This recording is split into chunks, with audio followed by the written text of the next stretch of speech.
Présenter le thème, je vais essayer de faire court.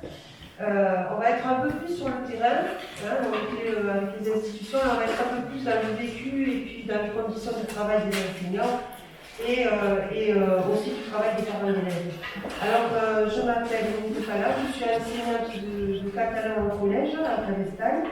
Je suis également secrétaire syndicale du bon établissement. Et d'un point de vue plus personnel, je suis maman de 3 grandes filles qui sont passées par l'école immersive à l'époque glorieuse où on prenait pour des martiens. À titre d'anecdote, ma fille aînée en classe de CP, ils étaient 5 élèves. Donc il fallait avoir la foi déjà. À partir de. Enfin, aujourd'hui, mes petites filles sont en filière bilingue à Calestagne aussi, donc les choses semblent s'être normalisées. Je dis bien semble, parce qu'on verra que dans la réalité, il y a de nombreuses difficultés qui persistent et que c'est loin d'être évident. Alors, je suis également membre de la PLEC. Je ne vais pas présenter cette association puisqu'elle est membre fondatrice de la FLAREP. Mais je voulais quand même souligner sa particularité qui est d'être constituée de membres qui sont des syndicalistes, des parents, des étudiants, finalement de tout militant entre guillemets, qui viennent un petit peu cohésionner et faire converger les forces actives vers le dynamisme de la culture de l'enseignement du catalan. Alors toutes les avancées sociales depuis toujours ne sont pas venues comme ça d'emblée, elles ne sont pas tombées du ciel, il a fallu aller les chercher par la pression et puis par une lutte. Et l'enseignement des langues régionales ne fait pas exception. Alors on l'a vu avec le Pays Basque dernièrement, où il y a eu cette volonté de vouloir supprimer les filières en langue basque, les filières immersives. Et on a vu également une réaction citoyenne immédiate et très forte qui, au bout du bout, a fait triompher les écoles basques et qui a fait reculer cette décision. L'année dernière, on a eu le même problème avec le CAPES de catalan, quand les étudiants se sont inscrits en septembre et un mois après, ils ont appris que le CAPES de catalan allait être suspendu. Et là, tout d'un coup, il y a eu quand même une mobilisation des syndicats très vite, des gens sur le terrain, qui a fait aussi que cette décision a été abandonnée. Donc c'est bien par la mobilisation que l'on fait avancer les choses, mais aussi qu'on garde ce qu'on a, parce qu'on pense que les choses sont acquises, et malheureusement, on voit que sans cette pression qu'il faut mener en permanence, les choses on les perd. Alors, le rôle des parents, il a toujours été essentiel. D'abord dans la volonté de mettre les enfants dans ces écoles dont je vous parlais, et puis la volonté de voir que cet enseignement, que leurs enfants vont apprendre la langue régionale et que cette langue peut être reconnue. Alors on a parlé de la loi d'Aixonne, une heure de catalan, c'était à l'époque le catalan, de langue régionale par semaine. Je ne sais pas comment on n'a pas fait la révolution à ce moment-là, mais ça a commencé comme ça. Et puis petit à petit, l'enseignement des langues régionales a fait sa place dans l'éducation nationale. Et comme il a fait sa place, il a été encadré par un cadre juridique. Ce cadre juridique accompagné par les syndicats. Le problème que nous avons, c'est que ce cadre juridique il est fluctuant. D'abord parce qu'il est constitué de circulaires, et puis qu'il dépend un peu de nos dirigeants. Donc c'est un choix politique, et on peut que constater que ça fait quand même de nombreuses années que le choix politique libéral fait qu'on va essayer de gratter sur les services publics et notamment sur l'enseignement, sur l'éducation, et que les premières victimes, ça va être les langues régionales et les langues anciennes. Bon, pour le latin, je ne m'inquiète pas trop, parce que il y a besoin de personnes pour redorer son blason. Il a les parents à côté, c'est des classes d'élite, il n'y a pas besoin de nous, donc restent les langues régionales.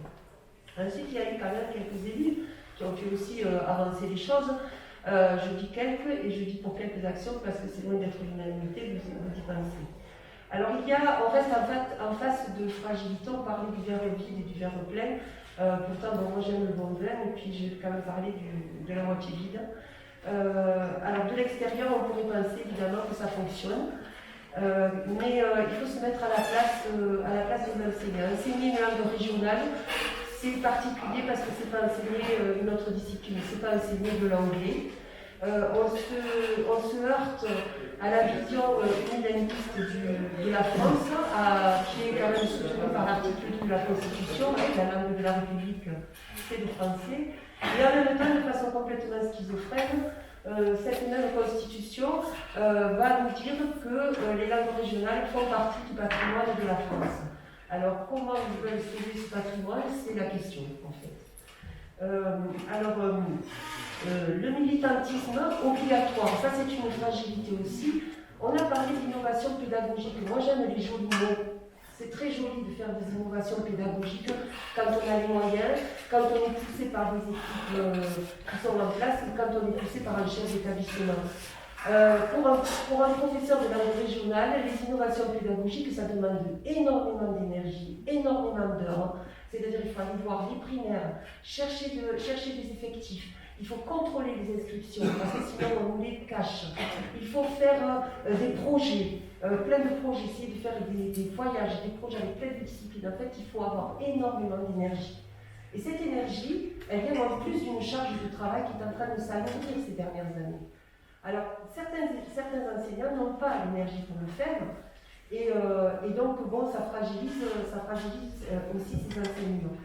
Il y a aussi quelque chose qui est important, c'est la solitude de l'enseignant de langue régionale. Dans certains, je parle plutôt du secondaire, peut-être toi tu parleras du primaire, c'est peut-être un peu différent, mais dans le secondaire, parfois, il n'y a qu'une langue ou qu'une matière qui est enseignée en catalan. Et on se retrouve parfois deux pelés, à se dire bon, comment on pourrait animer un petit peu cette filière. Et au conseil d'administration, parfois, donc quand on a la chance d'être élu, et face à la dotation générale qui est donnée chaque année dans les établissements, eh bien on se sent tout seul. Et bien souvent, les autres équipes qui tirent la couverture à eux disent bon, finalement, c'est le catalan. Parce qu'on a intégré nous-mêmes cette vision unilinguiste, nous-mêmes on l'a intégré, parce qu'on accepte des choses qui sont parfois inacceptables.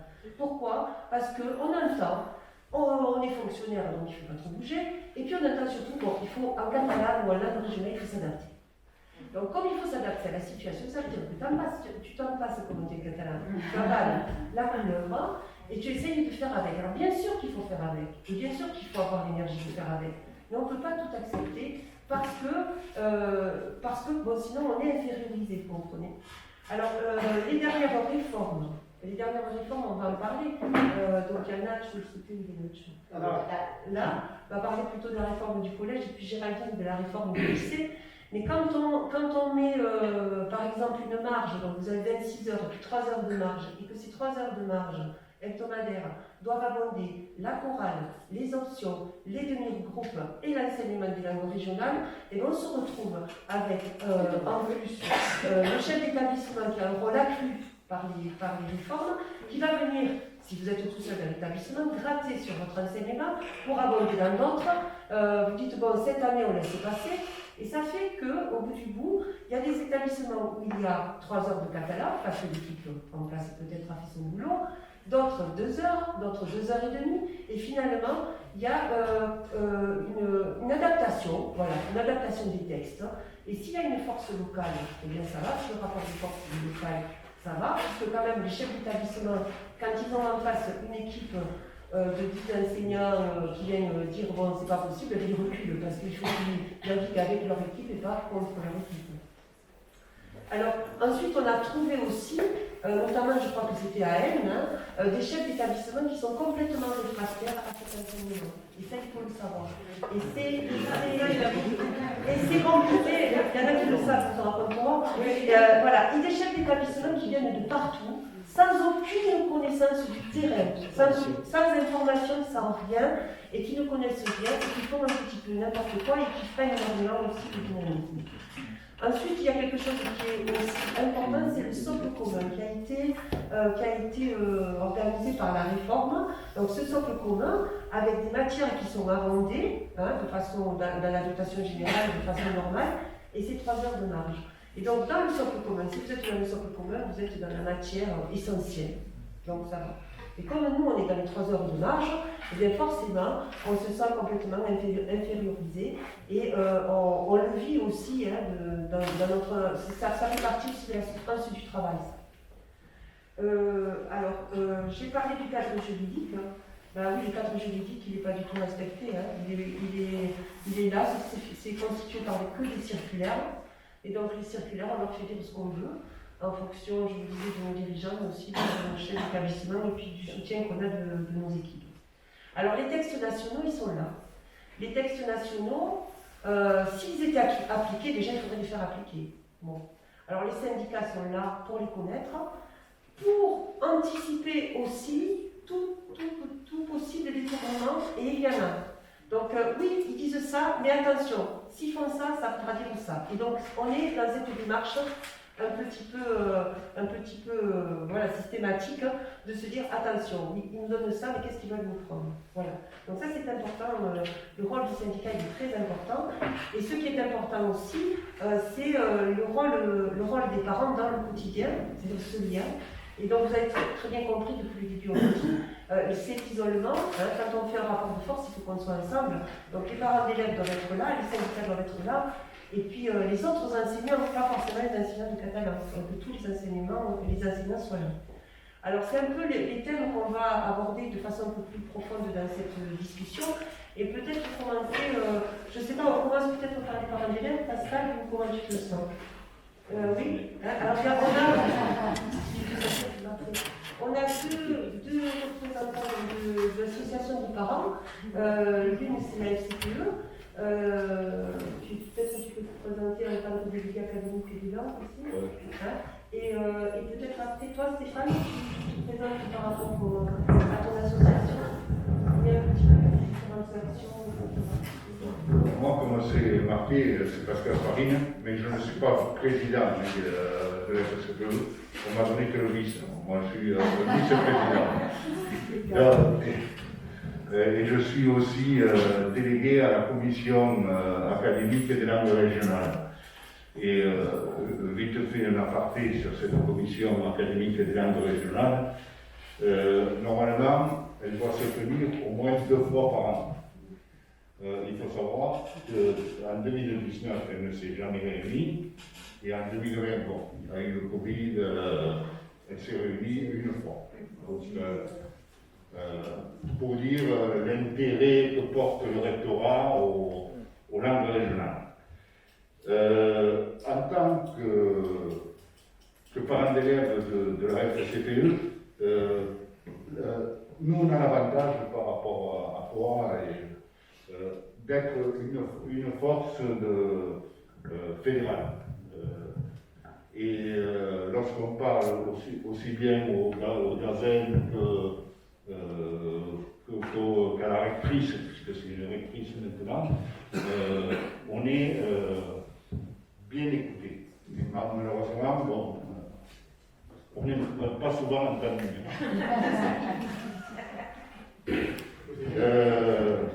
Qu'est-ce que je peux dire?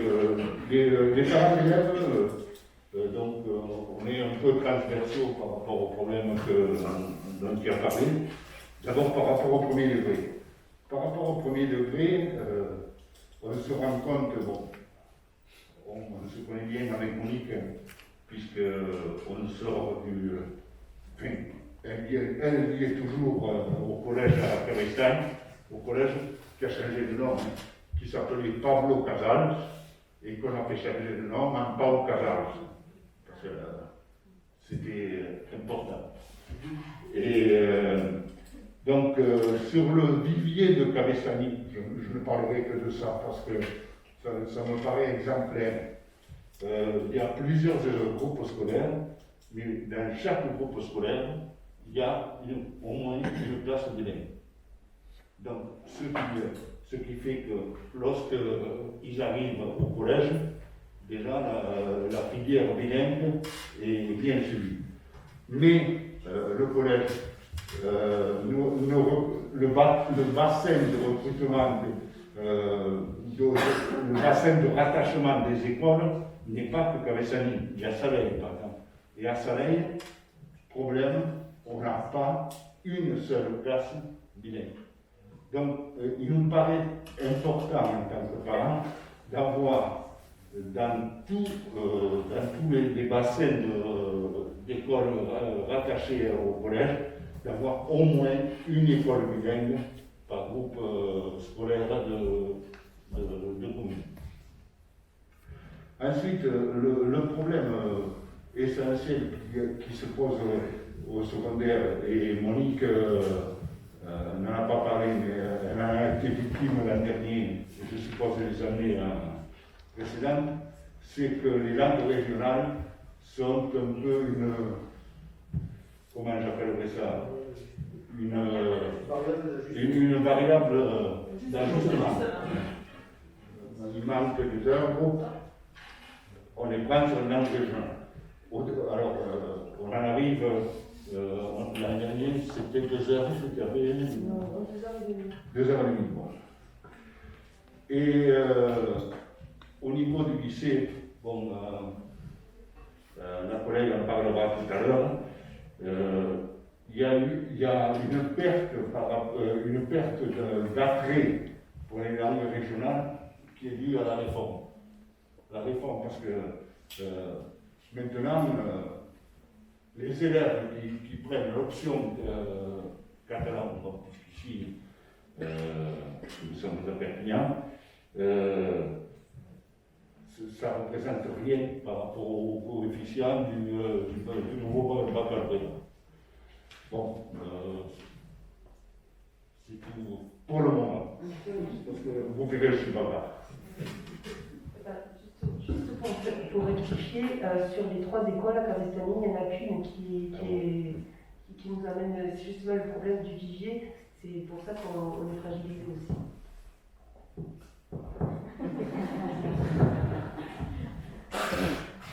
Bonsoir, je suis Stéphane Legros, président de l'association des parents d'élèves de l'école primaire de Gilou. Sur le Boulou, on a une filière bilingue depuis 2014 qui vient de se clôturer. La première génération de Boulonnais vient d'intégrer en ce début d'année scolaire la filière bilingue du collège de Céré sur le territoire. Donc c'est vrai que nous on a cette chance-là d'avoir effectivement une filière bilingue sur les primaires maternelles et élémentaires, et ensuite il peut se poursuivre sur Céré, collège, et ensuite lycée si je ne me trompe pas. Voilà, c'est 150 enfants de la seconde année maternelle au CM2 sur l'école du Boulou. On a fait le choix, les parents d'élèves, de ne pas créer une association spécifique pour les classes bilingues, parce qu'au moment de la création de la filière bilingue sur le village, ça a créé quelques dissensions. Je ne sais pas trop pourquoi, ça a été mal perçu, mal vu. Et c'est vrai qu'on a fait ce choix-là de travailler tous unis plutôt que de favoriser certaines divisions. Et j'ai fait ce choix-là, je ne sais pas comment mes suivants, mais je pensais que c'était important de ne pas créer plus de clivage au niveau des parents d'élèves.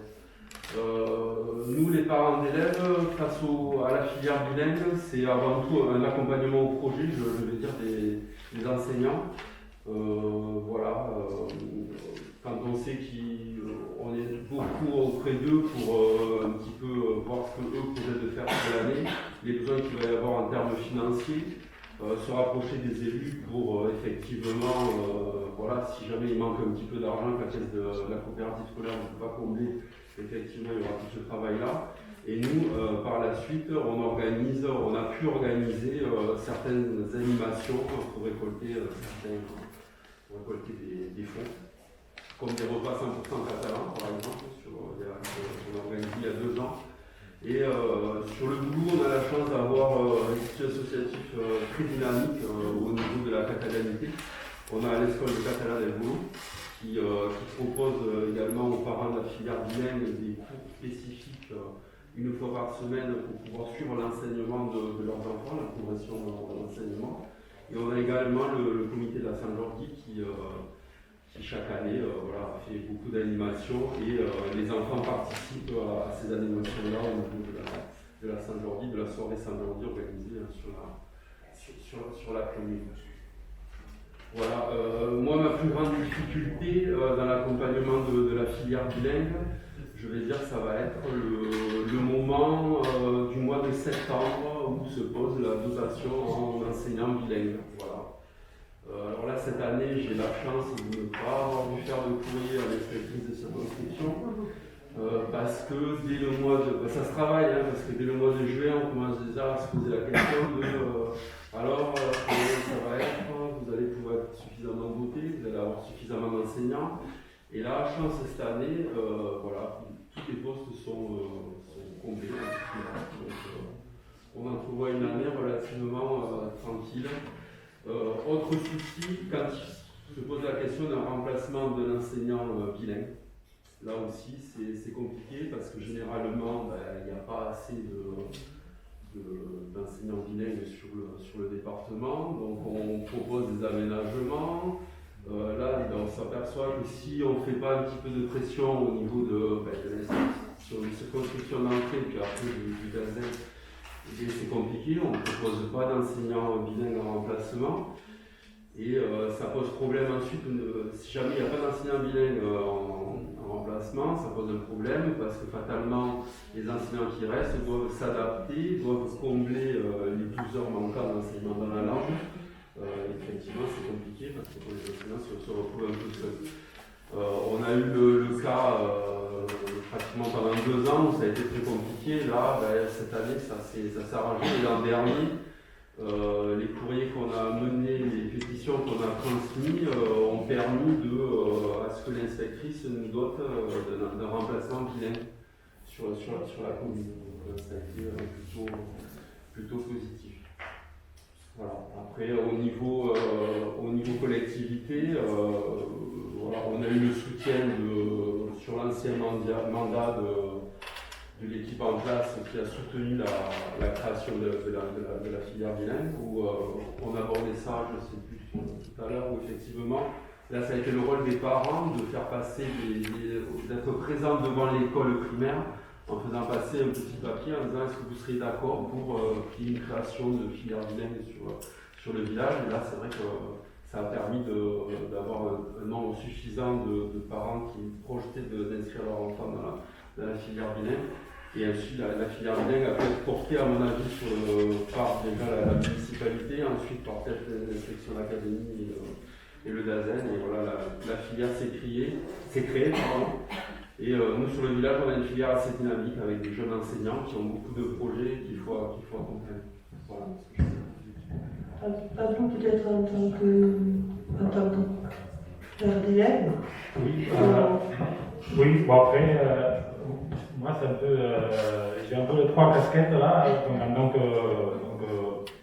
parent d'élève à la Scola Belge, mais aussi en tant que professeur de catalan et syndiqué. Donc, en tant que parent d'Arès, bon, Arès, on n'a pas une association de parents comme au Loup. Il y a l'association qui gère la radio et l'école, la partie associative de l'école, disons, et l'école publique. Moi, la seule chose que moi je dirais, c'est pour constater en tant qu'association de tout le travail, de corriger d'autres parents, il y a même des instituteurs, donc les travail pour faire pression auprès du rectorat, évidemment pour l'ouverture de la deuxième école au Vernier, et surtout, donc, comme on en parlait, donc, le manque de professeurs catalanophones, donc qui évidemment pose problème à l'organisation de l'école, qui est une école bilingue, donc immersion de la maternelle au CE2, je pense. Voilà.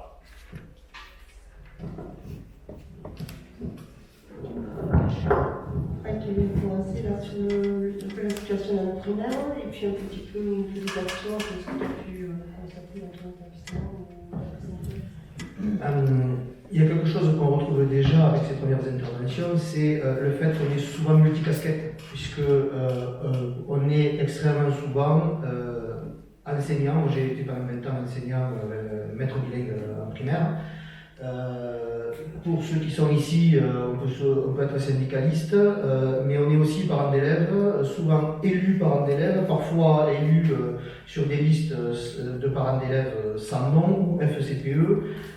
Et c'est vrai qu'en fait, on se retrouve souvent avec ce multicasquette fait qu'on arrive à croiser les informations souvent.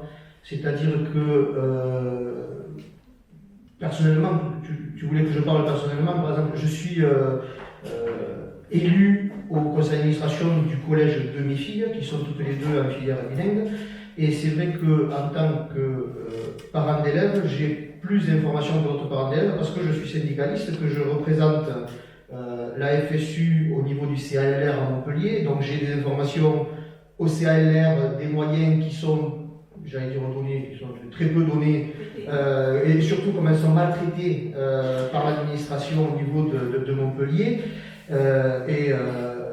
Il arrive que ce soit moi qui amène des informations au conseil d'administration sur le nombre d'heures, parce que Montpellier a caché des choses. Vous parliez tout à l'heure sur le collège de Calestani où il y a des bilingues dans le secteur et donc un enseignement bilingue en 6e et en 5e. Mon village, c'est I, c'est 30 km dans les terres, donc c'est à la fois rural et dans la plaine, mais on retrouve beaucoup de petits villages autour et on retrouve à la fois des élèves qui ont fait des bilingues à I et qui montent au collège, et à la fois dans d'autres petits villages, des élèves qui ont suivi de l'initiation fait la très grande partie du temps par des intervenants de la PEC. Et donc on se retrouve avec des élèves qui montent au collège avec deux niveaux différents, et pendant plusieurs années, la rectrice avait carrément sucré dans les tableaux tous les élèves qui faisaient initiation parce qu'elle voulait gratter des heures. Et donc le proviseur, le principal du collège, n'avait dans ces tableaux que des élèves bilingues qui montaient 10, il n'avait pas tous les élèves qui montaient. Il y avait 20 ou 25 élèves qui étaient susceptibles de demander à continuer en langue vivante catalane. Je ne sais plus comment c'était, 1 heure et demie au collège, je ne sais plus. Et dans les tableaux, il y avait 0. Le principal n'avait pas cette information, c'est pas qu'il l'a caché. Le rôle du syndicat ou de la FCPE aussi avec les parents d'élèves, c'est-à-dire que notre poids, notre représentativité, elle fait qu'on est élu dans des instances où on a des informations et aussi on a du recul sur le terrain, c'est-à-dire que le fait que je représente le SNUDP qui est le syndicat du primaire de la FSU, première fédération, on fait partie de toutes les instances et ces infos-là, ça nous permet de ne pas voir que le collège ou l'école de notre secteur. Ça permet d'avoir une vue d'ensemble et je ne sais plus qui parlait tout à l'heure aussi, ça permet de voir venir les coups, d'anticiper les coups, de voir venir les coups parce qu'on sait que si au collège machin, au collège truc, au lycée bidule, il y a des heures qui disparaissent, ça n'est pas seulement peut-être une volonté du chef d'établissement, ça peut venir du rectorat qui a à ce moment-là envie de taper sur la langue régionale parce que ce sont les marges et qu'il faut jouer sur les marges. Alors qu'à d'autres moments, justement, on peut s'apercevoir que ce n'est que le chef d'établissement au collège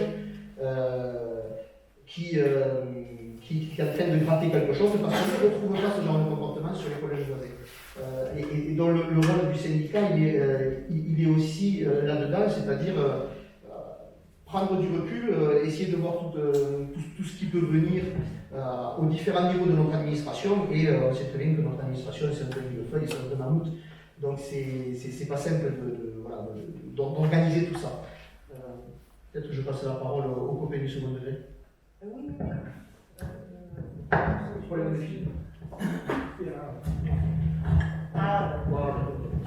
Bonjour, alors moi je suis Géraldine Morales, je suis co-secrétaire départementale du SNES-FSU, qui est un syndicat du second degré. Et d'abord, moi ce que je tenais à dire, c'est que pour nous, défendre les langues régionales, et notamment la place des langues régionales dans le service public d'éducation est fondamentale parce qu'on est convaincu qu'il participe, cet enseignement des langues, quelles qu'elles soient, régionales ou les langues vivantes, elle participe à la transmission des valeurs de la République. Les valeurs de la République, comme par exemple la liberté, la tolérance, l'ouverture d'esprit. Ça, c'est un premier point.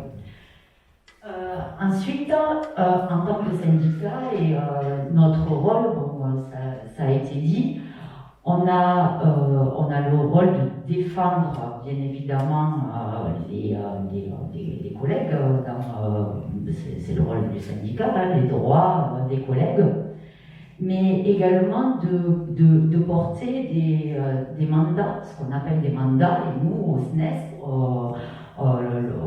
lors de nos congrès, on vote des mandats qui sont un peu notre ligne de conduite et de défense. Et pour les langues régionales, on est convaincu qu'il faut une vraie politique linguistique des langues régionales. Et cette vraie politique linguistique, elle passe par les moyens. Il faut que l'État vraiment s'engage sur les moyens. Et la première chose, et après on verra que ce soit au niveau national ou même local, la première des choses, ce que l'on demande, c'est qu'il y ait des moyens spécifiques, fléchés pour l'enseignement des langues régionales. Ça, pour nous, c'est une priorité. Et tant qu'on n'aura pas des moyens spécifiques, fléchés, alloués à l'enseignement des langues régionales, on sera en permanence dans ce qui a été dit, que ce soit par les parents ou Monique l'a très bien présenté, on sera sans cesse dans ce rapport de force entre quand on est confronté à des difficultés, et Dieu sait qu'on est confronté tous les jours à des difficultés et à ce besoin de défendre sans cesse les langues régionales. Donc des besoins spécifiques, c'est-à-dire ne pas être obligé d'aller chercher dans ce qu'on appelle les dotations globales horaires, qui sont les dotations qui sont allouées à l'établissement. Pourquoi ? Parce que ça met en concurrence en permanence les différents enseignements. Et les enseignements qui en pâtissent, ce sont notamment les langues régionales. Ça, c'est le premier point. Le deuxième point qui nous semble important et fondamental, c'est qu'il y a un vrai diagnostic sur les besoins. Et ça, on en parlera peut-être davantage avec le collège, qui est un vrai diagnostic de façon à ce qu'il puisse y avoir une continuité de cet enseignement de la maternelle jusqu'à l'université. Même si cette continuité fonctionne plutôt bien, on va dire, du primaire jusqu'au collège, je ne sais plus qui l'a dit, mais on voit qu'au lycée et après à l'université, ça se dégrade. Pourquoi ? Parce que on n'a pas une vraie politique. Il faut qu'il y ait une vraie politique linguistique. Il faut savoir ce qu'on veut. Il faut qu'il y ait des postes au concours. Il faut qu'il y ait un suivi et une continuité de cet enseignement. Il faut qu'il y ait, quand il y a des effectifs qui fléchissent, il faut qu'il y ait une volonté de conserver des classes. Il faut qu'on arrête aussi avec des pratiques antipédagogiques au lycée comme on connaît. J'ai été 10 ans enseignante au lycée de Pradel, donc je peux vous en parler, avec des collègues qui se retrouvent avec les 3 niveaux dans une même classe, seconde, première, terminale. C'est antipédagogique, c'est impossible à gérer. Alors, bien sûr que tout dépend de la volonté, souvent des enseignants, des parents qui sont là, mais qui sont aussi un petit peu désespérés quand les enfants arrivent au lycée parce que ça devient de plus en plus compliqué. Donc, on voit bien que les moyens, la volonté elle est importante, mais les moyens, ça reste l'essentiel.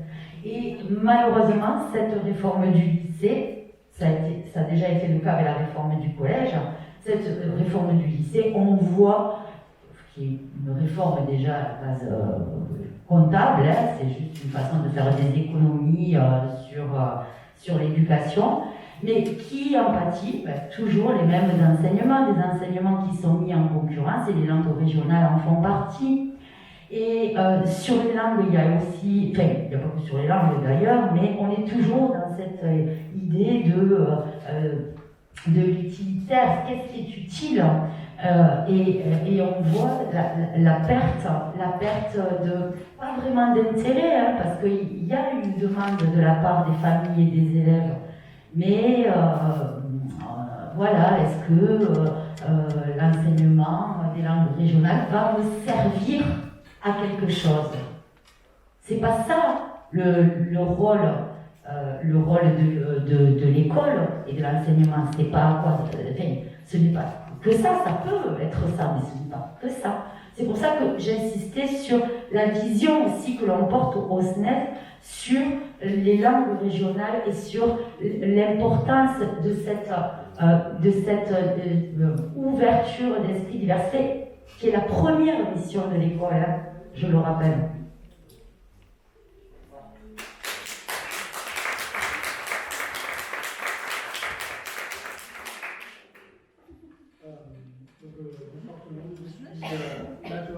Je suis aussi syndicaliste au SNES, je suis délégué syndical de mon établissement et membre du bureau SNES FSU au niveau départemental. Et accessoirement, pour la plupart de mes collègues, j'ai la deuxième casquette, donc je suis professeur d'histoire géo dans une filière bilingue ici dans le département. Donc j'ai une certification complémentaire. Une certification complémentaire qui me permet d'enseigner en langue catalane. Et je voulais m'arrêter justement sur ces points parce qu'il me semble qu'il est très important. On a parlé effectivement de l'enseignement bilingue, donc un enseignement qui est fait par des collègues des langues, mais les sections bilingues sont faites aussi avec des DNL. Donc c'est le deuxième volet qui est très important pour mettre en place une filière bilingue et catalane ici dans le cadre de département. Et c'est un élément qui parfois il est négligé. Dans la mesure, effectivement, comme disait ma collègue, on n'a pas de diagnostic. Donc on a des années où on a des professeurs d'histoire géo qui ont eu la balance catalane histoire géo. Mais c'est vrai que par notre situation, par l'effet frontière, du fait que les départements sont un département frontalier, et la plupart d'années, on a pas mal de collègues qui enseignent, qui passent le KPS en catalan et espagnol. Donc ça fait que si on a 3 postes, par exemple, au KPS, on aura très probablement 3 postes, voire 2 postes d'enseignants en espagnol et catalan.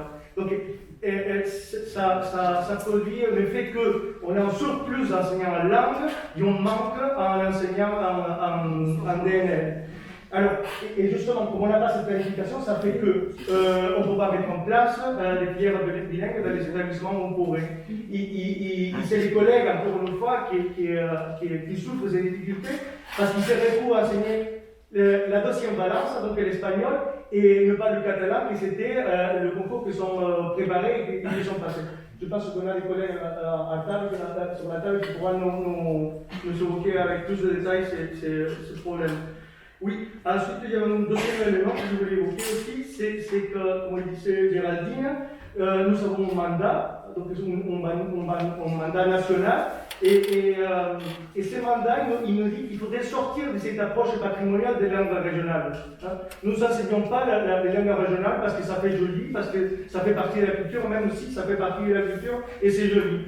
Les langues régionales aussi, ils doivent participer, ils doivent contribuer à l'éducation de l'enfant. C'est des ponts. Et les langues régionales, il faut être aussi un vecteur de transformation sociale. Ils apportent de la mixité dans nos salles de classe. Et c'est un élément très important.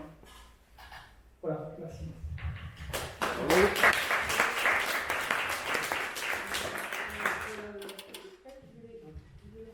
Oui, juste avant de passer le micro du côté des parents d'élèves, peut-être, cette histoire de mandat, pour moi, elle est très importante. C'est-à-dire que ici, sur cette table, vous n'avez que des locaux de l'État.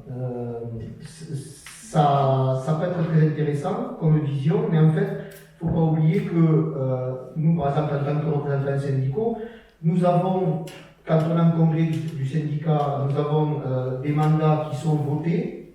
Donc, il faut que les gens soient convaincus des mandats pour qu'ils soient votés. Et ensuite, il y a un congrès national avec une foule de départements qui n'ont pas de langue régionale et qu'il faut aussi convaincre de ce qu'on soutient à ce thème-là, un congrès national qui va devoir voter tous ces textes que nous voulons défendre pour le soutien des langues régionales, la défense des langues régionales, le développement des langues régionales dans les établissements.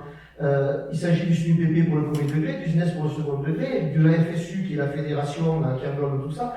Et c'est vrai que le fait d'avoir ces textes-là ancrés noir sur blanc, d'avoir ces lignes directrices, ces lignes politiques, syndicales et politiques, ça nous facilite la tâche parce que on a pu entendre que peut-être certaines organisations syndicales, ou les syndicats, ou le syndicat, ça dépend comment on parle, a pu être jacobin à certains moments, ce qui a pu être le cas, parce que la vie de la République française et puis tout ce que ça comporte, tout ce que ça porte fait qu'il y a des périodes peut-être qui ont fait ça.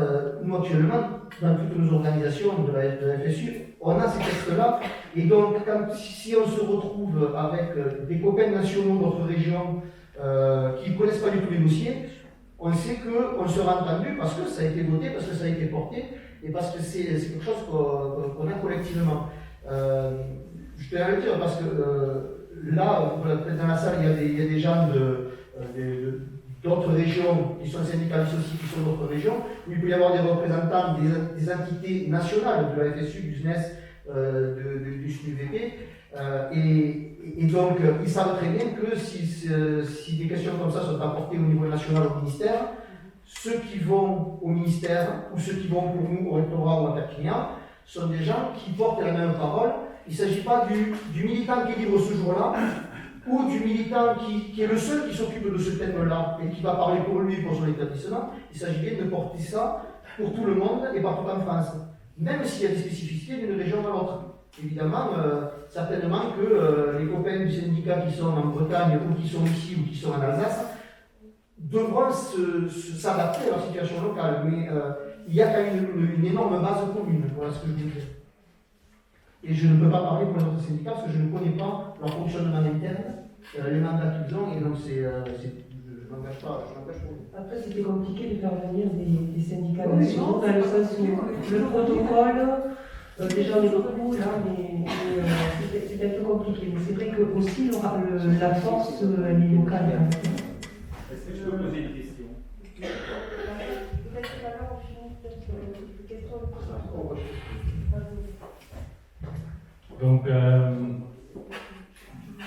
moi là, je prends la parole en tant que syndiqué à Sud Éducation. Donc, nous, on pense que enseigner les langues régionales, c'est dans cet ordre républicain monolithique. Donc, c'est enseigner l'esprit critique, donc la capacité de questionner, de critiquer. Donc, pour construire collectivement l'aide de ces clivages nouveaux promus par certains discours majoritaires. Et au-delà de ça, donc, pour parler de ce que évoquait Géraldine sur l'isolement du professeur de catalan, donc cette concurrence dans laquelle on rentre assez souvent, donc, que ce soit par la répartition d'heures, tout ça. Donc, je pense qu'il y a un besoin très important de sensibiliser les collègues et justement arriver à qu'eux défendent aussi donc, le besoin de l'enseignement des langues régionales. Donc, au-delà des professeurs de catalan, parce que justement on se retrouve seul. Donc, et quand il y a, je sais pas, je me souviens l'an dernier, il y avait la problématique du CAPES, voilà, donc je me retrouvais à la salle de prof, on venait de faire une conférence de presse, donc il y a des collègues qui directement se moquaient de la question, donc ils montraient un manque de sensibilité énormément. Donc, dans ce sens, pour construire ces rapports de force dont on a vraiment besoin, donc je pense que c'est très important d'arriver à trouver cette complicité avec d'autres collègues avec lesquels tous les professeurs de catalan sont très habitués à réaliser des projets ensemble, interdisciplinaires, donc tout le temps. Et au-delà de ça, je voulais ajouter une chose. Je pense qu'il y a un vrai besoin de sortir du cadre institution. Alors, c'est pas suffisant, je pense, le travail qu'on fait donc, au rectorat, donc auprès de tous les réunions, toutes les démarches qu'on fait dans les scènes de l'institution. Je pense que c'est important créer un vrai rapport de force et de mobiliser. Alors, je pense que pour bouger les lignes, on a plein d'exemples au sud, par exemple, partout, ici également aussi. On l'a vu, comme disait Monique, avec la question du CAPES. Donc, pour bouger les lignes, il faut rendre visible cette demande, finalement, c'est évident. Il y a une demande majoritaire dans le département donc, pour le développement des langues régionales, du catalan, ici. Donc, on a vraiment besoin de rendre visible cette demande. Et pour en finir, justement à titre personnel, Nacho en parlait, donc moi, professeur de catalan, Valence espagnol, donc un de ceux qui traversent la frontière pour venir ici. Je passe mon CAPES catalan espagnol et je me retrouve ma première année en tant que titulaire à travailler à 18 heures comme professeur d'espagnol, donc 100 heures de catalan, alors qu'on a plein de collèges ici où il n'y a pas de catalan. Donc j'aurais pu avoir un temps plein, sans programme, temps complet, en catalan. Donc voilà. Et là, pour en finir, donc, justement, dans le sens qui défendait Nacho, donc je suis en train de changer ma Valence du catalan à l'histoire géo, justement pour venir à renforcer, disons, la possibilité de développer plus de bilingues. Tu sais que c'est dangereux l'histoire du mot.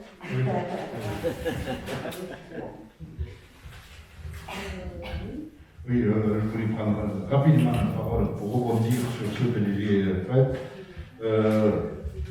Nous aussi, en tant que parents d'élèves FCPE, on a la chance d'avoir des comités départementaux dans toutes les régions de France. Ce qui nous permet de... Ça démarre, mais c'est pas encore écrit, mais tout petit, mais vraiment, j'espère. Et ça nous permet d'avoir des contacts avec les départements, les régions qui ont l'enseignement des langues régionales à cœur. Donc, c'était ce parallèle que je voulais faire. Je vais parler tout à l'heure de notre implication départementale et l'implication nationale. Par rapport à ce que disait Gégé, sur le rapport de force, il est nécessaire. Et à Cabessani, nous l'avons créé, ce qui nous a permis d'obtenir, je le disais dans mon propos liminaire, le changement de nom de collège. Mais ça n'a pas été évident au départ, parce que aussi bien chez les enseignants que chez les parents, il a fallu travailler. Et maintenant, aussi bien les enseignants que les parents ne conçoivent pas de travailler séparément. Et ce qui nous permet au conseil d'administration d'avoir une réelle force. Parce qu'il faut voir la tête de notre copine, la principale, qui vient de Paris. La pauvre, personne n'est partie. Quand elle prend la parole, qu'elle propose quelque chose, elle regarde un coup les enseignants, un coup les parents, et elle prend la même tête, ça la rassure pas. Il y a des choses à rajouter, des détails que vous avez oubliés peut-être faire un point à la fin pour dire peut-être quelle est votre vision de possibles actions, de possibles améliorations, justement en tenant compte de peut-être cette union. Qu'est-ce qu'on peut faire sur le terrain pour justement peut-être dynamiser cet enseignement?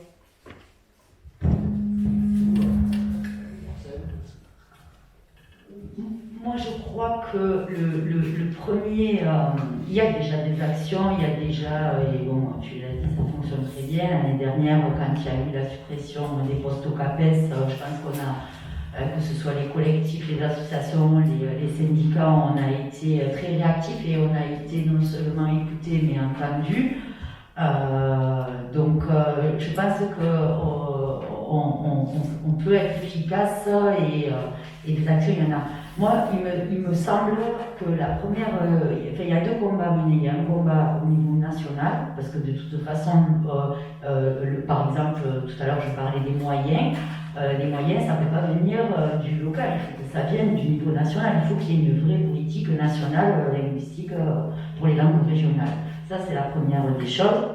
Et la deuxième des choses, à mon avis, au niveau local, c'est un vrai diagnostic sur les besoins pour justement pallier les manques, alors non seulement voilà, ça je crois que c'est la première des choses, on va demander à ce qu'il y ait un diagnostic des besoins, parce qu'il y a beaucoup de familles qui sont frustrées et qui presque censurent pour envoyer leurs gamins dans ces filières, parce qu'on ne sait pas trop ce que ça va devenir. On ne sait pas trop si il va y avoir une continuité.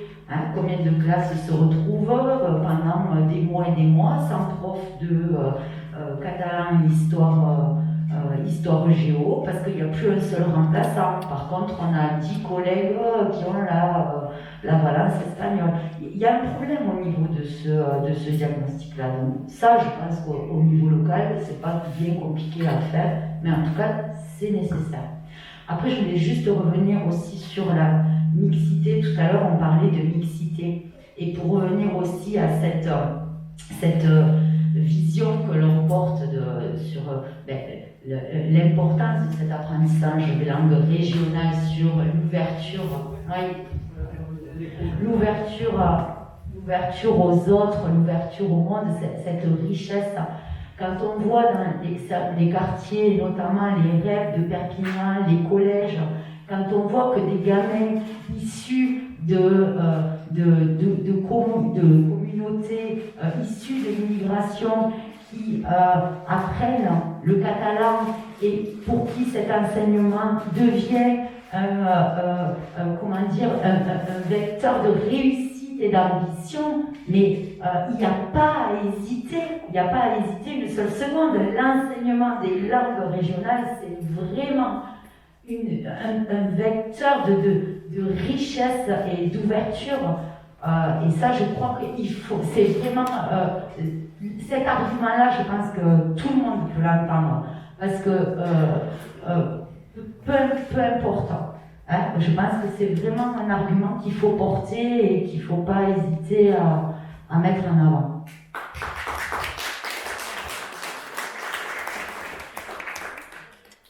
Oui, je rebondis rapidement sur ce que tu disais sur les différents niveaux de lutte, effectivement.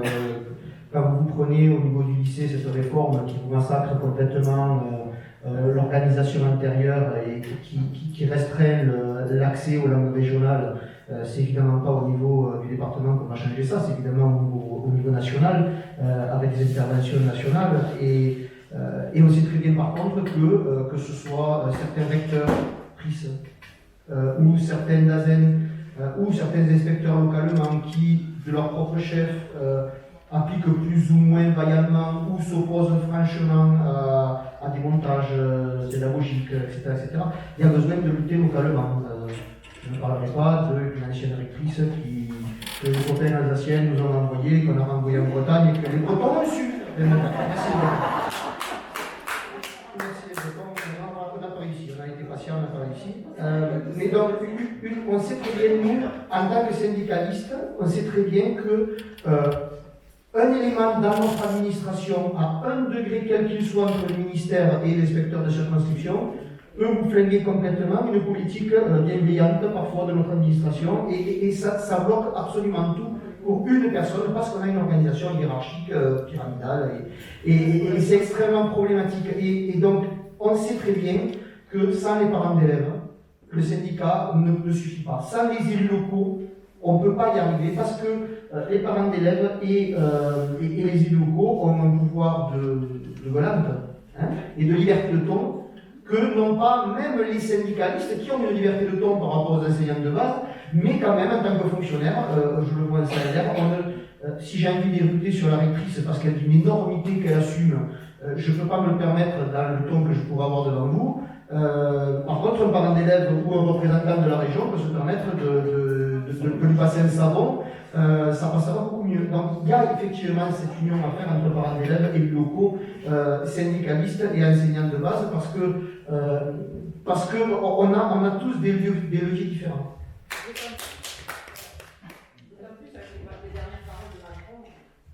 Très rapide. Est-ce qu'il y a Savon à la parole? Oui, ça se termine.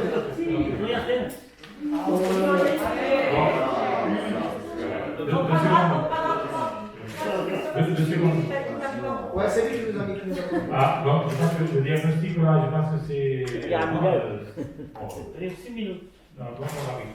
Donc, une action que je pense que ça vient de faire, je pense qu'il y a un vrai problème sur la question de l'inscription. On se retrouve, l'an dernier à Aisne, on s'est retrouvé avec une élève qui, au mois de, je pense, décembre, je pense, ah, madame, vous êtes la prof catalan, oui. On m'a dit qu'il n'y avait pas de place, donc j'ai fait les chinois. Donc, alors que c'était faux. Donc, apparemment, donc, les lycées de secteur a ouvert une filière chinois, donc on ne s'est pas envoyé donc, les élèves là-bas. Alors, je pense qu'il y a un problème parce que, comme on a dit tout à l'heure, tout dépend évidemment du militantisme des professeurs, mais aussi de la mauvaise foi ou de la bonne foi des chefs d'établissement. Peut-être qu'il y aurait quelque chose à faire là pour que la question des inscriptions, on puisse agir pour que tout le monde sache les possibilités qu'ils ont dans son établissement. J'ai une question qui pique un peu, mais je pense que vous avez peut-être pas mandat pour y répondre, mais je vais quand même la poser. C'est qu'on entend bien la position que vous avez au niveau des représentants syndicaux et qui est une position claire, un peu de frustration finalement, parce que vous sentez bien qu'il y a d'énormes besoins, que ces besoins ne sont pas satisfaits, que tantôt on vous écoute, tantôt on vous écoute pas, il y a des gens qui est en face, etc. J'ai noté, il faut des moyens fléchés, disait Géraldine tout à l'heure. Ok, c'est vrai, et on dit ça depuis un certain nombre d'années, on l'entend bien.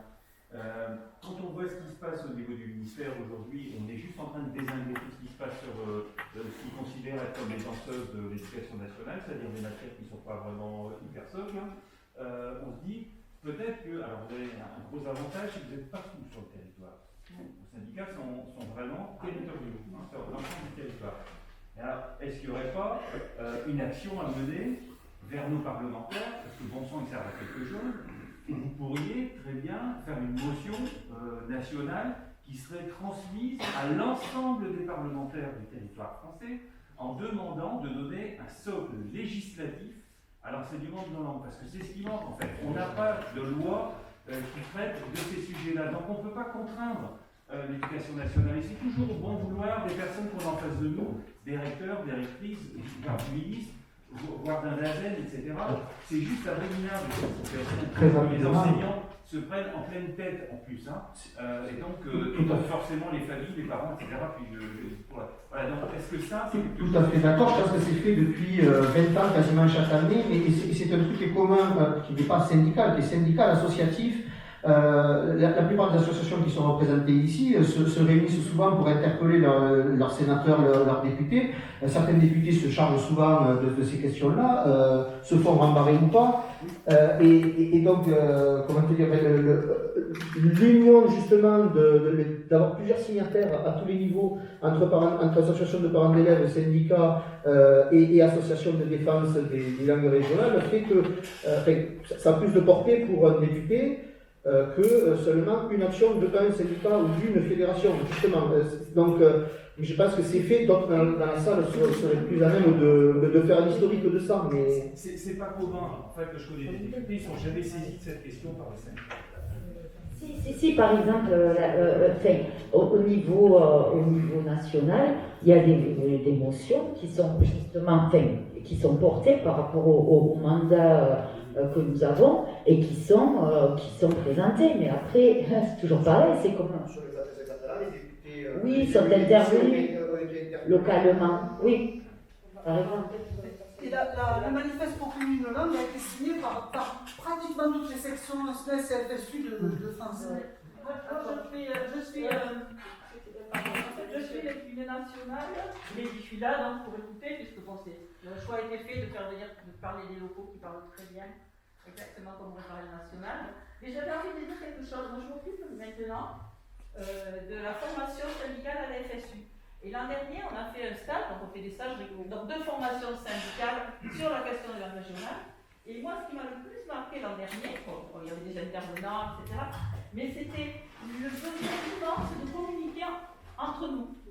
Ou entre vous, je ne sais plus là. Mais, et ça, je crois que c'est quelque chose que permet le syndicat, parce qu'il est présent au-delà de la question des revendications, qui permettait d'échanger, de faire le constat de la situation dans les différentes régions, dans les différents départements, et de construire ensemble, justement, et de créer des réseaux de relations. Et ça, moi, j'ai trouvé qu'il y avait un manque énorme et un besoin d'échanger, et c'est très très fort. C'était fort et justement, on va la parole, parce que il se bat le fort. Moi, je voudrais dire, je vous remercie tous à la tribune pour ce que vous avez dit, parce que en tant qu'enseignante occitan dans l'Académie de Nice, je me reconnais à travers toutes vos paroles, et en plus syndiqué SNES, donc que ce soit à travers les syndicats, les parents d'élèves avec qui nous étions réunis la semaine dernière pour la journée pour que vivent nos langues, ou les collègues qui enseignent, évidemment, tout ce que vous avez dit, on s'y retrouve dedans. Vous avez parlé d'union, et pour rebondir et aller même plus loin sur ce que Jean-Paul vient de dire concernant la législation, moi je crois qu'au lieu de partir sur une loi qui n'existe pas encore et qui pourrait peut-être être bénéfique, mais le problème c'est qu'est-ce qu'il y aura dans cette loi, de quoi ça va toucher et est-ce qu'on ne sera pas déçu. Moi je crois que vous parliez d'union, la grosse attaque, la pire attaque contre l'enseignement de nos langues sur l'histoire depuis que ça existe, c'est la réforme des lycées en cours. Est-ce que cette union, elle ne pourrait pas être concentrée sur l'amendement de cette réforme des lycées concernant le statut des langues régionales qu'il y a dans cette réforme. Après, on a un collègue à la FELCO qui recense toutes les interventions des parlementaires, qu'ils soient députés, qu'ils soient sénateurs, questions écrites, questions orales. Et il y en a des dizaines, voilà, il y en a 400 par mandature de tous les territoires de France. Le président Thierry, je ne sais pas où il est, mais je pense que son contrôle, il disait lors de l'ouverture de l'après-midi que c'est la première fois dans l'histoire qu'on se heurte à un ministre qui ne veut plus nous écouter, qui ne veut plus nous entendre, qui ne veut absolument rien faire. Donc je pense, est-ce que suite à ce genre de colloque, on peut se dire l'union que tout le monde souhaite, comment peut-on l'orienter sur ce point unique? Parce qu'au bout d'un moment, il faut que le message soit clair et unique si on veut avancer. Et tant qu'on n'a pas satisfaction, on reste bloqué sur cette chose-là, c'est l'amendement de la réforme des lycées. Ça ne veut pas dire qu'on oublie ce qui se passe dans le primaire, ou ce qui se passe en collège, mais si je simplifie un peu, le primaire, au pire, ça stagne, au mieux, ça évolue. Le secondaire, je simplifie un peu, mais je suis pas loin de la vérité, au mieux, ça stagne, et au pire, ça dégringole, et encore plus depuis la réforme des lycées. Et ensuite, ça sera un enchaînement en cascade qui risque à moyen terme de toucher le primaire. Je parle sous le contrôle de Manu, qui représente les collèges de Toulouse, Marie-Jeanne et Estelle pour Montpellier, Emeline pour Marseille, Patrice et moi pour Nice. Dans toutes les académies où est enseigné l'occitan, on a une chute en l'espace de 2 rentrées d'environ 60-70% des lycéens. En 2 rentrées entre 2018 et 2020, on n'a jamais fait ça dans l'histoire d'enseignement des langues régionales. Et moi, alors, c'est une question, mais plus une piste de réflexion. Moi, ce que je souhaite à travers les syndicats enseignants, les parents d'élèves, les associations d'enseignants et même les associations civiles, si je puis dire, qui soutiennent la langue, c'est qu'on aille dans cette direction de l'amendement de la réforme des lycées. Parce que on pourra avoir, excusez-moi, je finirai sur ça, on pourra avoir des moyens fléchés tant qu'on voudra. Certaines académies en ont récupéré. Si tout a été pensé pour que l'élève n'ait plus accès à l'enseignement des langues régionales, eux, ils pourront toujours dire on vous a donné les moyens, mais comme personne n'a voulu le prendre, ça sert à rien qu'on vous donne les moyens. Voilà, là on est rentré dans ce truc machiavélique. Si le seul problème était la réforme du lycée, très honnêtement, moi, je serais très optimiste. La réforme du lycée, elle fait suite à la réforme du collège, elle fait suite à la réforme que nos collègues du premier degré ont connue. C'est tout simplement une volonté politique de casser les services publics, pas que l'éducation, vous êtes au courant que tout le service public est en train d'être massacré. Donc, évidemment que cette réforme du lycée, je crois que c'est c'est l'accumulation de... Mais je crois qu'il faut prendre le problème bien en main. Ils ont une vision globale des trucs et sur les matières de le faire. Ils savent exactement ce qu'ils font là. C'est pas juste la réforme du lycée qui est en train de bousiller notre système éducatif. Je suis entièrement d'accord avec vous. Juste, je suis d'accord avec vous, ils savent ce qu'ils font, c'est calculé. Par contre, plus on leur parle de manière globale.